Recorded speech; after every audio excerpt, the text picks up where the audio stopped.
সামান্য পার্কিং ব্যবস্থা নিয়ে বিবাদের কারণেই এত কাণ্ড ঘটে গেল হাওড়ায়।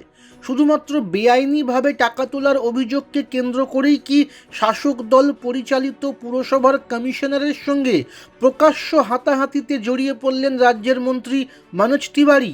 তাও আবার মধ্যস্থতা করতে যাওয়া আর এক মন্ত্রী অরূপ বিশ্বাসের সামনেই।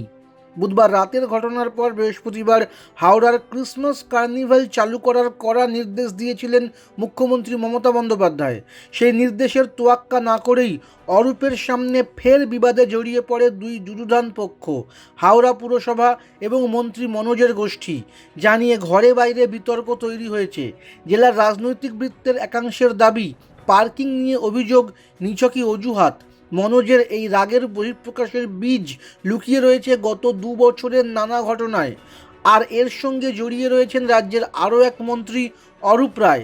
ঘটনাচক্রে তিনিও ওই জেলারই, অর্থাৎ মনোজেরই পাড়ার। পাল্টা অরূপের ঘনিষ্ঠ মহলের বক্তব্য, মনোজ গোষ্ঠীর অভিযোগ সম্পূর্ণ ভিত্তিহীন। তার এক অনুগামীর কথায়, দাদা নিজের কেন্দ্রেই থাকেন, উনিও মন্ত্রী, প্রশাসনিক এবং দলের প্রচুর কাজকর্ম থাকে তার, দাদার এসব ভাবার সময় নেই।